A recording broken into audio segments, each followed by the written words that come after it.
Welcome back to Seen It Before. We're probably going to say something stupid about your favorite movie because we've seen it all before. I'm Danny.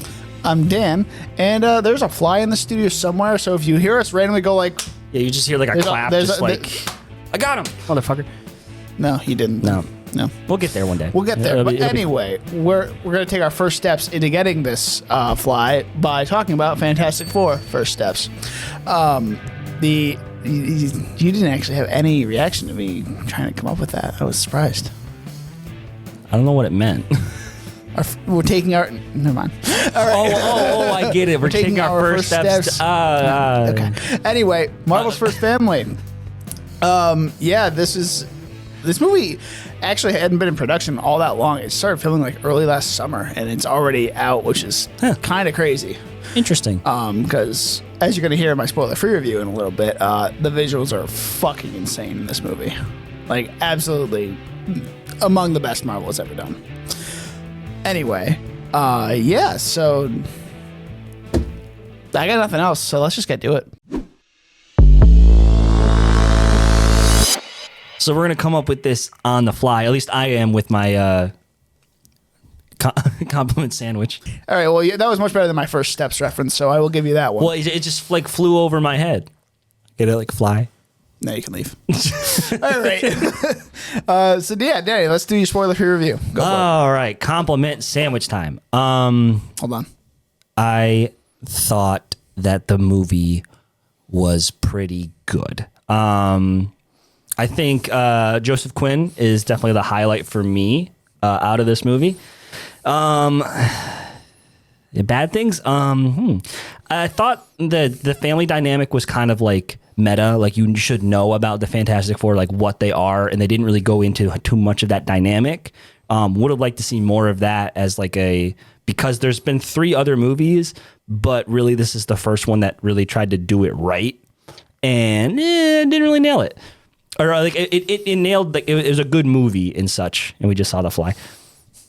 But yeah, another good thing though, I think the MCU is back on stable ground. You know, we've had 2 movies in a row. 2 in a row, baby. They've been pretty good. Don't get another movie for another year though. So if they nail the next one and then the next one after that, I think we can finally say Marvel has come back. But I want to get at least 4 in a row that are like they get on base. You know what I mean? The next 2 are Spider-Man, which isn't really even a Marvel production. That's Sony production. And then Doomsday. So that's it. That's all they got. Which is honestly kind of crazy. If you got to truncate it, yeah, sure. I'm whatever. Here for it. Yeah. All right. My compliment sandwich. One good thing about this movie, the cast. They all gel. They all gel really well together. And as you mentioned in yours, the dynamic isn't fully there, but you know who they are. I mean, at this point, everybody knows who they are. Well, most people know who they are. They're Marvel's First Family. So one bad thing about the movie is, there's certain parts of the script that are underdeveloped, but I don't think it takes away too much from the plot. And another good thing about the movie, the direction. Matt Shakman had a really unique style, a lot of documentary type style stuff, which was really cool, and I really appreciate a new direction style for Marvel. Yeah, I agree. So let's get into spoilers. So spoilers from here on out. Let's talk about the cast. So Pedro Pascal as Reed Richards and Sue Storm, Vanessa Kirby. I thought their dynamic. I mean, the movie's starting out right with just those 2, and finding out they're pregnant. Very cold open style. No Marvel intro, really. Just a new title card. Yeah, they did like a 50s style Marvel Studios thing. Yeah, Cinerama type thing. I would like if they kind of like. That's the one thing I think this movie definitely like outdid all the other Marvel movies. This has such a distinct style to it. And it's not like Guardians where it's like cosmic goofy, but it still can really gel with the visually with like the rest of the MCU. This one has its own distinct style, and I think that's a big reason why it's gonna be funny, or like it's gonna make sense for them to leave 828 and go to 616. Is it 616 or is it 616? Okay. Yes. We'll come back to 828 in just a minute, but I think Pedro Pascal actually pulled this one off. I believed he was Reed Richards for a while. I think The big thing about Reed Richards is he's a dick. He's a massive, smartest guy in the room. He's He definitely was more, what's the word? Absent from the movie and like trying to focus on other little things than his wife. And she's like literally like, Reed, I'm giving birth right now. You gotta be like here with me. We're in the middle of fucking space and I'm about to give birth. In his defense, in that situation, I would be concerned about being the captain of the ship and making sure we don't get sucked into a wormhole when I'm not really the one who's doing the work in that sense. Sure, moral support, it's important, but we're going to get into a black hole and I can do something about it, Yes. So, I don't know, Yeah, what do you think of Pedro Pascal as him? I thought he wasn't the best pick. I think there's a lot of other greater, like better picks, and I think we're just kind of in the Pedro Pascal, not even a sans, just he's breaking out and he's doing everything, and I think and a lot of the discourse is that he's oversaturating the market, Honestly, yeah. And I mean, I like that he's trying to do something else other than cold, stoic. He actually ironically wasn't as cold and stoic as I thought Reed Richards should have been. He was like definitely more like heartened or whatever. Which is fine because, we're not starting off right when they get their powers. So, I mean, it's a different era of Reed Richards. So, and that's fine. Like that's like another thing. Like you need to know the history of who the Fantastic Four are. It's a very big benefit to understand what that is. And I think at this point, modern audiences are going to, general audience are going to be like, oh, it's the Fantastic Four, blah, blah, blah. Yeah. We've seen this like 3 times before. Yeah. It's just that, I don't know, maybe it's just me. In this particular movie, it didn't feel a lot of like family drama. I was expecting kind of some, maybe that's my fault because I was expecting something. But like I was expecting some sort of troubled dynamic a little bit in there between like, what's his name? Oh my God. The Thing. Ben Grimm. Ben and Johnny, I thought they would kind of fight and bicker more and thought it would be a little more serious other than kind of like a like a Richie and Carm thing from The Bear. Well, he's like, fuck you, no, fuck you. Kind of have to do that sometimes. The different thing I heard from everybody was talking about how Sue Storm was going to be like the main character in this. I kind of thought Johnny was. It felt a lot of like Johnny had he had the whole thing with the Silver Surfer and like a lot of scenes of him. He definitely stole the show in a way, but he wasn't the main character. I think he stole every scene he was in. Yeah, and that credit to Joseph Quinn because that's great job. And also credit to was it Eben Moss Bacharach? Eben Moss Bacharach. Eben. I'm going to call it Eben. All right. Yeah, I mean, through all the mocap, great. Yeah, I think the single best thing was you could see his eyes. Yeah. You could see his eyes, and that's what we need out in the CGI characters. He looked great, too. I mean, they did a lot of, I'm going to talk about more later, the visual effects, but yeah, stellar. Let's move on to Sue Storm, Vanessa Kirby. 10 out of 10, no notes. Honestly, great. Yeah, no, she had main character energy. There was talks when this movie first got announced that she was going to be the protagonist of the movie, which, I mean, yes and no. If you had to pick one, I think it's between her or Johnny. I disagree with the Johnny part. I still think he's just a supporting character. Really? Even with like the whole uncoding the language and revealing the backstory of the villain? I don't buy it. I don't buy it being a main character. He definitely is supporting character energy, and he worked for that. I would love to see him in a actual big role. He had a big role, but I'm not saying make him like a solo star. Yeah, I know. To keep all of these characters in a four. I mean, I would love to see Spider-Man and Human Torch team up together. That would be fantastic. That would be pretty cool. Yeah. Great. And now we've moved on to the. Anyway, we'll come back to all that. But yeah, 10 out of 10, no notes, Vanessa Kirby. Yeah, she's great. Joseph Quinn we talked a lot about. Let's talk about Eben Moss Bacharach as the Thing. He was great too. I mean, usually you want heart from Ben Grimm. Like, he is the heart of the family, and it doesn't really show in this, but I still think he had a great dynamic with all 3 of them. So I think I'm not sure if it's just one particular arc that in the comics that he goes through, but what I know about the Thing is that the thing is just in the 2015 one, I loved how it was like horrific. How he was like he was like calling out to Reed, and he's like, who am like I can't move, I'm covered in rocks and shit. Like, yeah, it hurts, you know.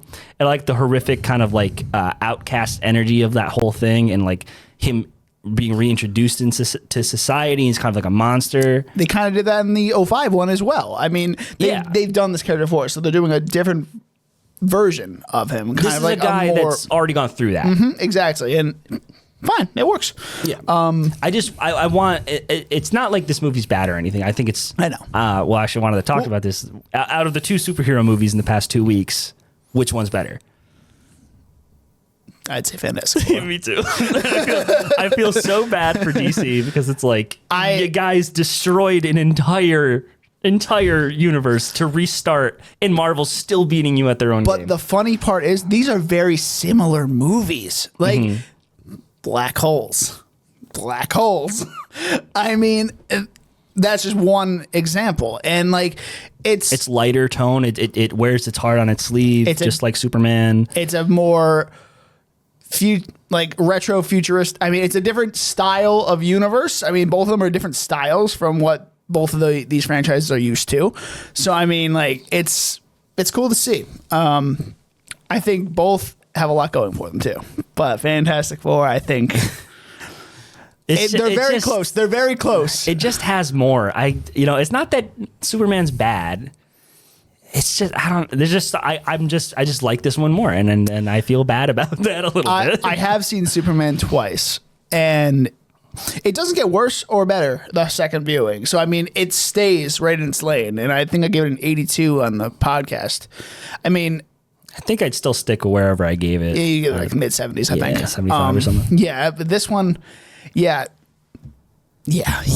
Let's go to Galactus and the Silver Surfer. I like Silver Surfer. I know the controversy. It's Shalabal and not the other one, the main guy. Like Norrin Red. Yeah. It's not him.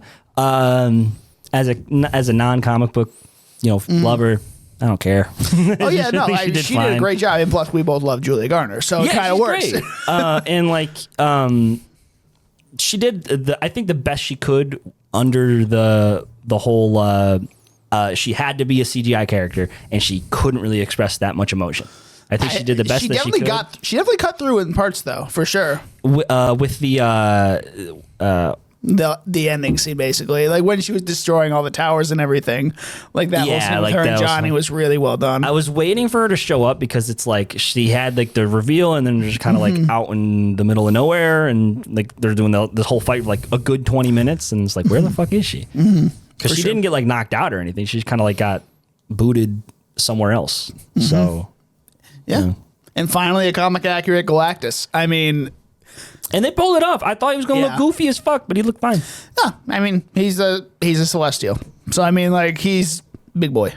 And it worked. What was interesting, though, and I don't know anything about the comics, but he said, he's like, I used to be a small human like you, and then he got insatiable hunger. I want to know what I don't know much about his history, so I can't speak to that. So, let's just skip past that. Okay, moving on. Plot. Let's go back to the plot now. So, we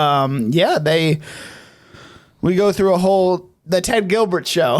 So which is supposed to be Ed Sullivan show, the Beatles. Yeah.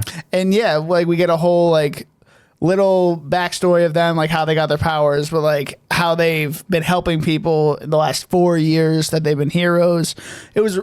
I had a smile on my face that whole montage sequence. That was so good. I was like, wow, this is a great start to the movie. It sucked me right in. Yeah, it was good. Yeah, I thought, because we're past the point where like we have to go through the entire origin story in detail, and again, like I would have liked to have seen some sort of holdovers from the arcs in this movie. But if the sacrifices, we don't have to see it again, I'm fine with that.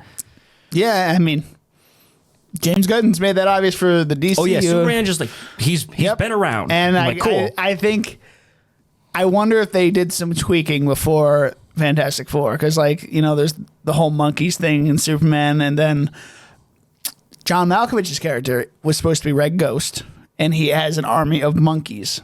So I think they cut that down significantly, because I think there's we can't make these even more similar than they already are.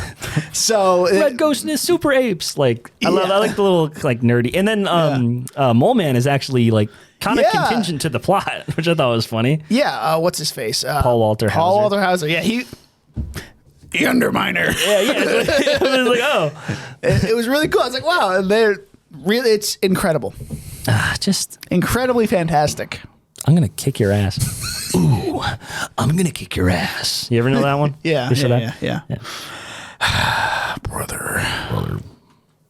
Son of a bitch. Yes. So let's move on in the plot. We're gonna go to what happened next. They have to go to space. That's basically because they're like, we Galactus hear this comes to them. Well, the Silver Surfer's like, Surfer. I herald his beginning. I herald your end. I herald Galactus. Galactus. So she takes a long ass pause. She's like, this is gonna be good. Yeah. They get in their rocket.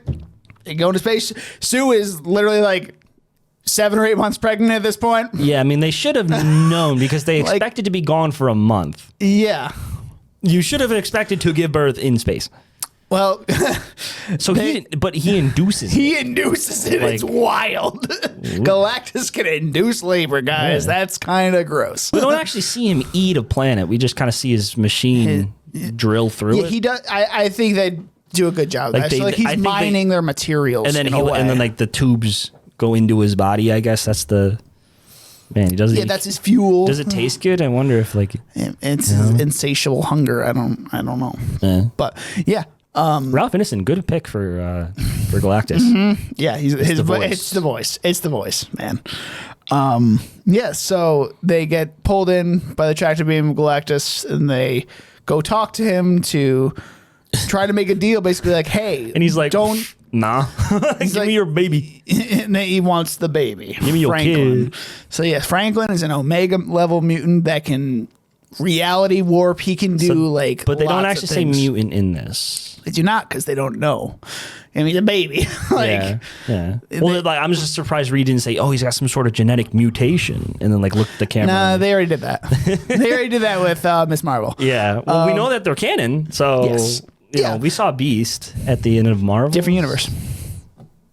It's not the A28 universe. Yeah. So these are all different universes. So they all. Well, we know that they're. Yeah. How are they going to get to?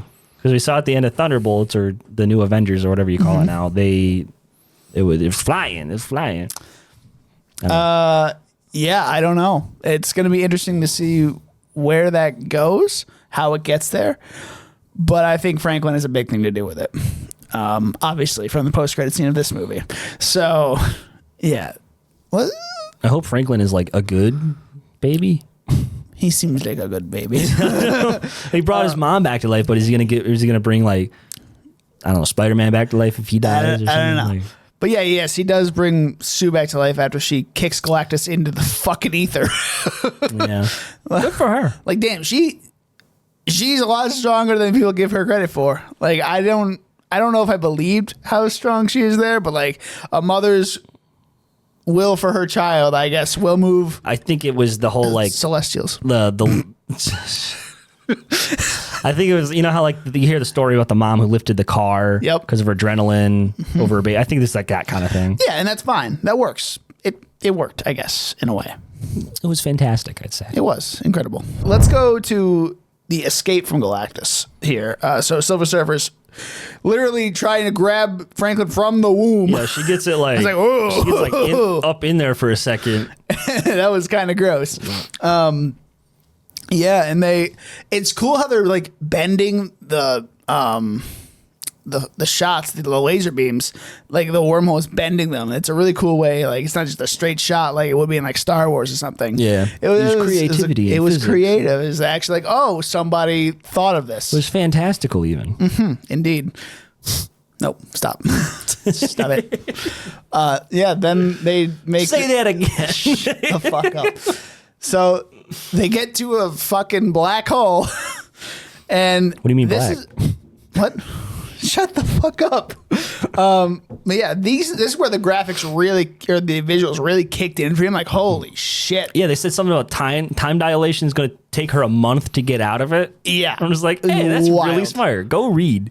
Yeah, like, Well, not like I mean, go read like words, but go read Richards. yeah. She's like surfing through all these asteroids and everything. It's really, really well done. My God, polished. Very polished. Just For like for a year. This movie's only been in production for less than a year. That's crazy. Maybe if they could don't do give this them all the ideas, time. though. If they could only do this all the time, Don't give them ideas. I won't. Because the VFX artists are still overworked. I know. So like we don't. I know.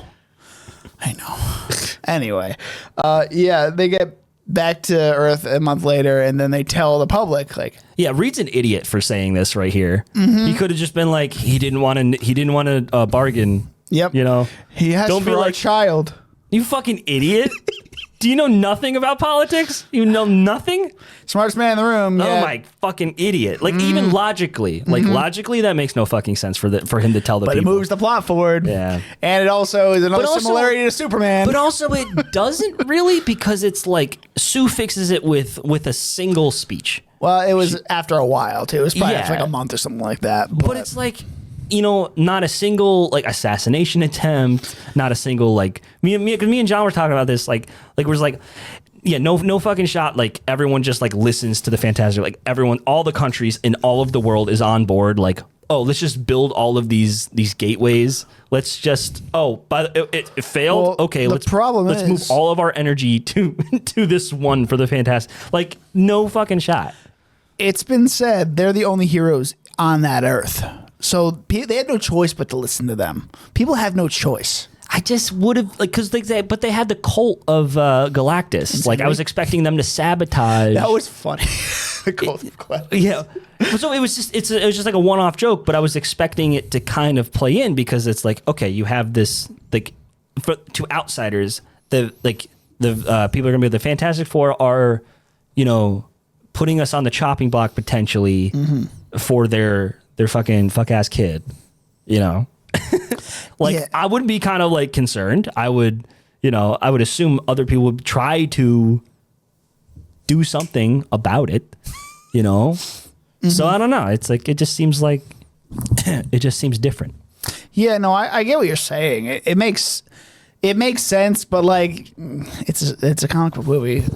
But After all. I want that to stop being an excuse, you know. But that's the thing. They really leaned into that with this movie, though. Like, it's not like as grounded as all the other movies, like say Thunderbolts. That's grounded as hell.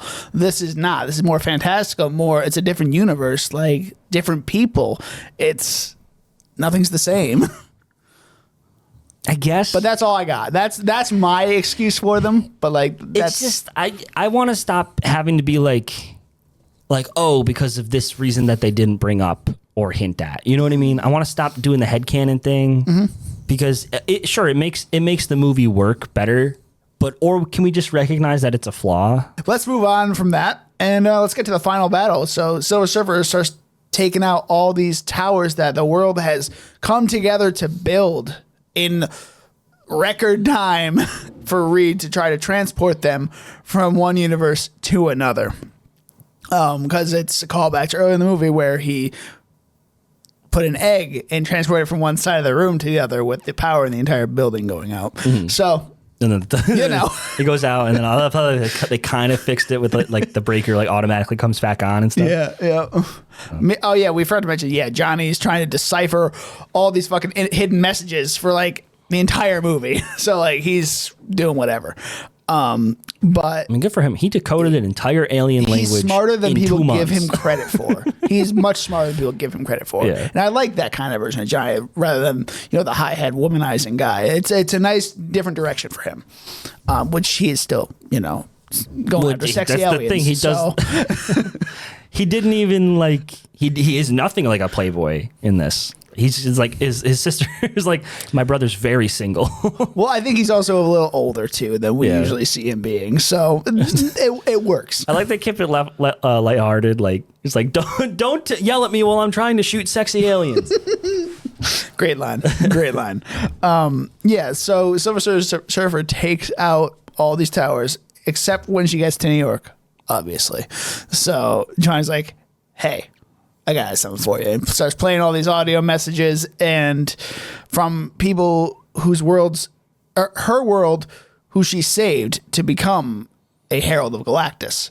So, and she's just like overwhelmed at that. And then it's just, they're just playing layer on layer on layer on layer of all these different people. And, then she forced her to leave the planet. Well, then I think he played all like the recordings of the people perishing on the other planets. It's like, did you just like let them die? And she's like, yeah, I kind of did. So then she fucks off for. And she's like, no, I'm going to go cry for a little bit. Yep. And they set a trap for Galactus by putting the baby carriage with baby Franklin inside the last known one to try to kick Galactus into another universe. And another thing that's another parallel to Superman is they burn his eyes with the lasers, just like Superman. There's Ultraman so many parallels. It's crazy. But so that's the part where Sue basically ends up sacrificing herself for Franklin, her kid, pushing Galactus into the void while Silver Surfer knocks Johnny out of the way from sacrificing himself. I was legit thinking like, oh, he's gonna. I was like, oh my. So Franklin, Uncle Johnny loves him. Yeah. That was it was great. It was a great line, and he brought the heat. But Silver Surfer, so funny. She knocks Galactus fully into the gate, and now they're in deep space somewhere together, hanging out and having a party. Yeah, I think she's probably dead. I don't think so. I think in like Galactus kills her or something because they're together. He's like, you bitch. He's not gonna be able to do anything. What do you mean? He like telepathically could like. I guess maybe, but he doesn't have his choked her out or something in the middle of it, right? Oh yeah, but that was when he was also hooked up to the everything. I don't know how his powers exactly work, but yeah. So they save the city. Franklin sits on top of his mom and brings her back to life with his powers. Yeah, like it's cool. So if he didn't like bring her back to life, I thought this would be really fucked up to do to a kid. You know what I mean? Like, like they're all just like hanging around. They think she's dead. Reed can't do the CPR, and he's like, "Here, Franklin, crawl on your dead mom for a second." What the fuck? It's like, come on, buddy, do something. Do something. It's like, do you want to see dead mama? But yeah, then the movie ends very happily, and the mid-credit scene hits. It's 4 years later. 4 years later, Sue is reading to Franklin the very hungry caterpillar. Like Galactus. Yeah. So she goes to get another book, and we see somebody kneeling down next to Franklin in a green cloak. Yeah, it's clearly Dr. He's Doom. even got the mask and everything. Yep, it's like, wow, that's which I couldn't wonder be more obvious. Are they gonna? Well, now that it's like, is that going to be the actual mask? And like, I think it is. Okay. I mean, the Russo brothers directed it, so yeah. You think it was Robert Downey Jr.? I mean, they are filming on that set right now, so it probably is. That'd be cool. Cool. There's a lot to look forward to with Marvel in the next year and a half. There's only 2 movies in that span, which is fine. I think it's a good thing. I assume Spider-Man is going to be at least serviceable, just because Sony production. No Way Home, like it hit. It hit, but it's not as rewatchable as people give it credit for. Nah, I think Homecoming is more rewatchable for sure. Yeah, Homecoming's an interesting one where it's like it's a story. It's like one of those movies where like, I forget the plot a lot, and then I go back. Plot a lot. Oh yeah, yeah. Plot a lot. I don't like Far From Home. I know you like it more. Oh, you don't? Not really. Okay. If you take Spider-Man out of New York, it's not really a Spider-Man movie to me. It's kind of like an offshoot, weird bottle episode to me. That's fair. But this new one is confirmed to be street level. We got Punisher coming in. We have Bruce Banner coming in. We have the director of Shang-Chi directing it, Daniel Cretton. So it's going to be cool. They probably just started filming it as we're filming this episode. So yeah. And yeah, Doomsday is going to be wild. Apparently Reed Richards is the protagonist for the movie, and so is Thor. They're the two main protagonists. So it should be interesting to see where that goes. But we have, 16 months until that comes out. So honestly, it's not that long of a wait anymore. It's not. Like, I think it's just because we've gone so long without a really good Marvel movie. I mean, and I still wouldn't even say that this one is like really good. You need to run out and go see it. I'm thinking it's getting on base, and it's like Deadpool Wolverine. Yeah, it's like we're recalibrating here, and we're getting to a point where like, okay, I don't feel like I wasted my money, and like for a while there, I was like, I really could have gone without seeing that.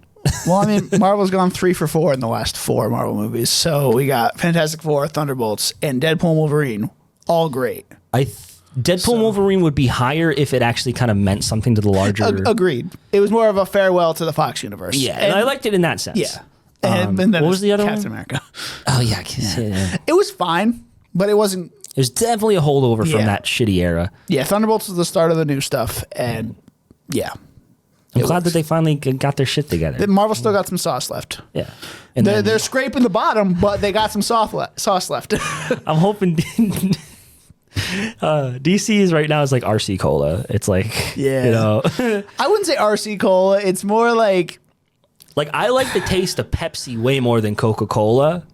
And it's like Marvel right now is like the Pepsi recipe of Coca-Cola. Okay. You know, it used to be Coca-Cola, like the OG, great. And now we're getting into this kind of like... It's getting diluted by some water right now. Yeah, a little bit. It was getting drowned out for a while, but now here we are. It's starting to get a little sugary. It's like when you put it in the soda dispenser, it shoots out like pure syrup, and then... Man, we got some weird metaphors going on right now. And then phase 4 and 5 were like just the seltzer, you know? Yeah. And then now we're back to a good mix. Yep. Start of phase 6, Fantastic Four. So, what are you going to give it? I give it higher than Superman. I think I'm going to go back and kind of like watch this one and be like, oh, that was a very okay-ish movie. So I'm going to kind of like chop it off a little bit. I'm going to say it's a 78. I know it's better than Superman now. Anyway, we're Seen It Before. You can find us on Instagram and TikTok with the handle @SeenItBeforecast. That's SCENE, It Beforecast. And you can find me on Letterboxd with DonutMan96. I'm Danny. You can find me on Instagram at Danny_Was. My Letterboxd and Serialized at DJ Was, or my YouTube channel, which is just Danny Was. Well, yeah. So our next movie, which you didn't invite me to, you bastard. I didn't know if you wanted to do it or not. It's one of my most anticipated this year. Okay. Anyway, we're going to have Cameron on. We're going to have a new guy on, Trevor, right? Yeah, Trevor. So we're going to see Thank you. We're going to see The camera loves me. We're going to see Weapons, the next installment from Zach Krager, a guy who did Barbarian. He also produced Companion that came out earlier this year. So, I mean, talk about sauce. I'm excited for this. I hate to say it. Okay, so I haven't seen Eddington yet, but I don't think I'm going to like it. I'm not going to watch it. I'm not going to watch it. Ari Aster has not been hitting for me as clearly on the nail on the head as Hereditary was. Like Midsummer. You mean head on the pole? Yeah. Okay, I'll give you that one. Okay. Yeah, Midsummer, meh. Beau is Afraid, meh. You know, and then Eddington, like it's like straight up the one type of movie I don't want to watch. I think Zach Krager though, I think he might be kind of the promise of the next James Wan type guy to me. Emphasis on promise, because he's only had Barbarian. One movie that he's directed, and then one movie he's produced, which is still pretty good. But this one looks great. You know, it's getting good reviews, and I'm excited for it. I like this whole kind of new, Ari Aster has his place, Osgood Perkins, and now Zach Krager. Osgood Perkins doesn't take a day off. Yeah, no, my dude's just anyway. Weapons. We will see you all in a few weeks for that. Until then, we'll see you next time.